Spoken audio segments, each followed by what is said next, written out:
Hello friends, you're watching India Today Tech, and in this video we'll show you the Android One smartphone from Xiaomi, the Mi A1. Android One, as you must be knowing, is a project under which the interface or rather the whole software is provided from Google on the phone. So the look and feel of the Mi A1's interface should be very similar to what we have seen on Moto, Nokia, OnePlus or Pixel phones. So let's quickly check the hardware on the device and we'll then quickly unbox the phone.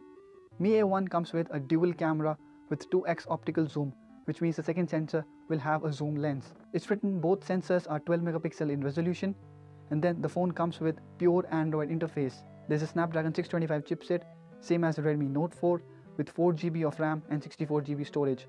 The display size is 5.5 inches and its resolution is Full HD. The phone supports dual SIM cards on 4G VoLTE, which means the Geo SIM will work on it. The phone packs a 3000 mAh battery, which is smaller than what we've seen on the Redmi Note 4. The phone is made in India and Xiaomi shows this with a red sticker on the back. Okay, so let's quickly unbox the phone.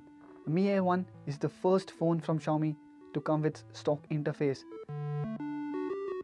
So this means the hardware is from Xiaomi and the software comes from Google, which could be a deadly combination in the budget segment when it comes to competing with other phones. So here's the Mi A1 guys. Notice the curves at the corners, and this should make the phone very friendly to hold in the hands. We have the gold color here that has a white front. Phone really looks like the Apple iPhone 7 Plus.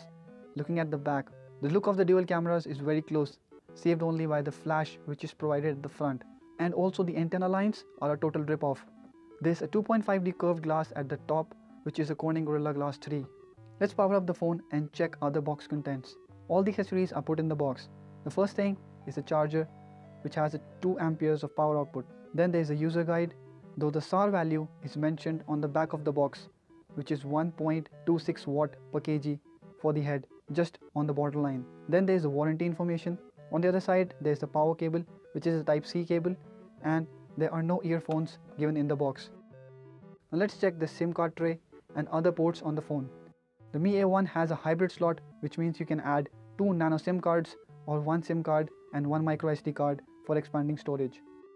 At the bottom, there is a 3.5mm headphone jack, a Type-C USB port, which is rare in this price segment, and mono speakers. There is also a primary mic, while the secondary one for noise cancellation is provided at the top, beside the IR blaster like the Redmi Note 4. The notification LED is given on the left of the proximity sensors at front. The soft keys at the bottom are not backlit, while the power and the lock key are nicely made and are tactile. In fact, the build quality of the phone itself is quite nice and sturdy. It's made out of metal, though it isn't as solid as what we have seen on the Nokia or Motorola phones. But the Mi A1 is well built and well designed phone for its price that doesn't feel cheap or feel as if corners are cut. The phone is also quite easy to use with one hand, though the bezels aren't small like the LG Q6 that you get in the similar price. But it is also quite slim and lightweight for the size. Okay, so the phone has been set up and this is what the interface looks like.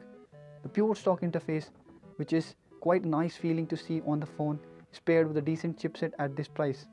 As you can see, there are no third-party apps, no extra software, except that there is the feedback app from Xiaomi and the camera app is also from Xiaomi, which is there because the company says the Google camera app has no provision to handle dual cameras.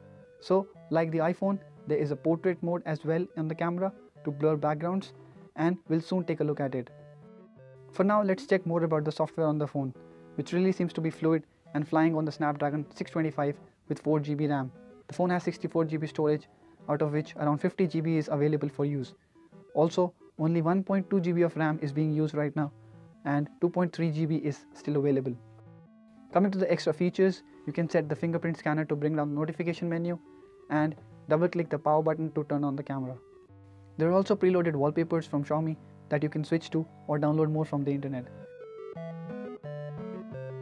There's also a scheduled power on-off system wherein you can set time at which the phone will automatically switch on and off. The phone also comes with Google Assistant preloaded. The fact that it is an Android One phone means it will be getting software updates for at least 1 year, which includes security patches and upgrade to the Android O.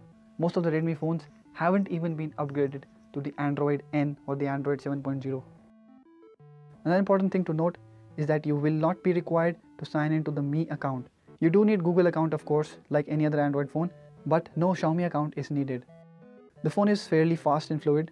The apps are opening without any animations or lags, and thanks to the Snapdragon 625 chip, there is a good amount of power under the hood.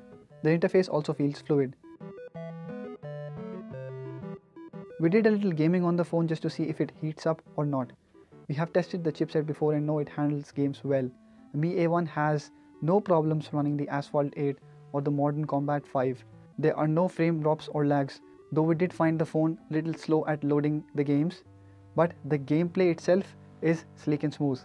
But gaming also drew our attention to the display of the phone, which doesn't seem as vivid as the Note 4. The rendering seems washed out in bright areas, and the color tone is not as appealing as what we have seen on phones of this price.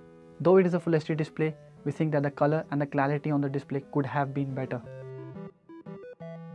Now let's set up the fingerprint scanner and then check the speed of the unlock. As you can see, it's quite fast, not very different from the Xiaomi Redmi Note 4. Now, the Mi A1 comes with dual cameras, and we have seen them turn out not so great in this price on other devices. Though the implementation is a little different on Mi A1, so we kind of think it is a better utilization of two sensors than just for depth. So let's first check the autofocus on the main sensor, and then we'll check it for portrait mode that uses the zoom camera. The AF works quite nice, though it is a little slow. It is accurate and works well for corners as well. For the macro shots, you will need to resort to touch to focus, which also works great on the Mi A1. You get focus lock in just one touch, and the camera can focus quite up close. Photos come out to be sharp and the details captured are decent. Not great, but very much workable.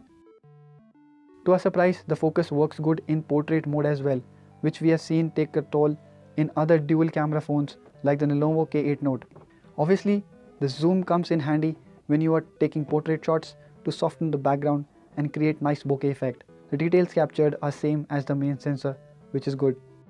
Other features on the camera include slow motion recording and time-lapse capture, both of which are a rare thing in this price segment. The quality is not exceptional, but still workable again. The front camera on Mi A1 has a 5 megapixel sensor. It captures good details, but the color is not retained. Notice it overly processes the image to make it look brighter and flawless. Overall, the Mi A1 is a premium Android One device that has a lot of power under the hood and won't trouble you as far as the software is concerned, which is a big thing. You get the latest Android version and a promise of an upgrade. Though we really feel the phone could have been fitted with a more vibrant display, but at this price, the overall package seems to offer more value for money than Xiaomi phones of the past, which is a surprising thing in itself.